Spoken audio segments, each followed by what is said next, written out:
You know what it is? It's fighting music. That's what it is. Baba O'Reilly, fighting music. That's the UFC music for UFC 300 this weekend, Las Vegas. It's the big one as well, by the way. The big one.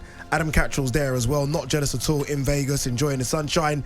Working for, not just talkSPORT, working for TNT, doing a bit of Fight Disciple. How have you got time? How have you got time to do all three? How's that possible? Finds a time for us, Ed. Adam, talk to me. How's that possible? Listen, man, listen. When you're a consummate professional like myself, gentlemen, right, you can find time to quadruple bubble this thing. You've got to maximise the opportunity, haven't you, boys? If everybody wants the Catman's voice on their stuff, I'm going to give them the Catman's voice on their stuff. That's how we're rolling. You know what? Yeah, Adam, afterward, when Dana announced this card, I completely got it wrong. He announced the card, and I was like, the main event's big, but it's not big enough. The UFC 300's it's not got me excited. And then all of a sudden, I looked down the full card. I was looking at the presser the other day. I looked down the full card. I was like, Calvin Kattar versus Aljo. Where's that come from? Like, it's just Holly Holm versus Kayla Harrison. I mean, this card is deep as it can be.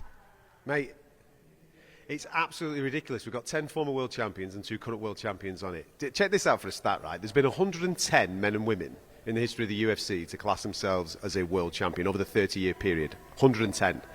Over 10% of them are on this card at the weekend.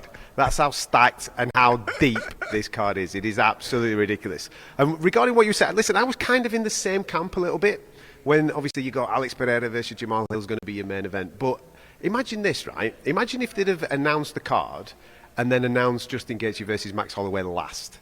And then put that as the cherry on top of the cake. From a fan perspective point of view, I think people would have gone, oh my days. BMF title on the line, Justin Gaethje's absolute highlight. Then you've got him taking on Max Holloway.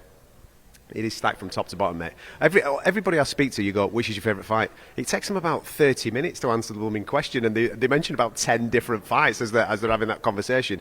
It's ridiculous. It really is. In my opinion, it's the most stacked card that I've personally ever covered, and it might be the most stacked card of all time. Adam, you touched on it there. Gaethje versus Holloway, that's carnage, isn't it? Like, I'm really looking forward to that one. How do you see that one panning out?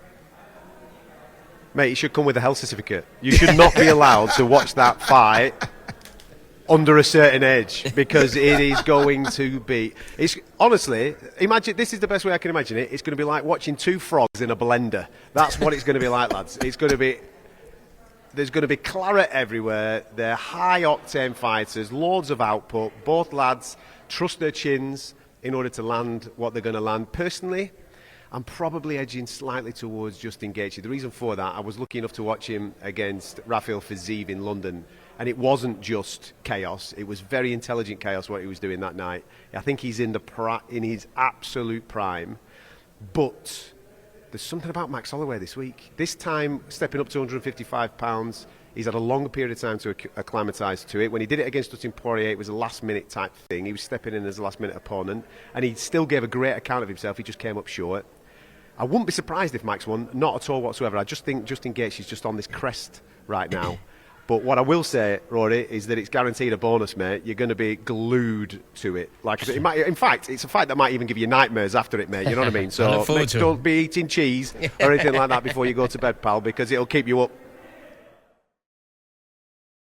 On AM, on DAB, via the talkSPORT app and on your smart speaker. talkSPORT.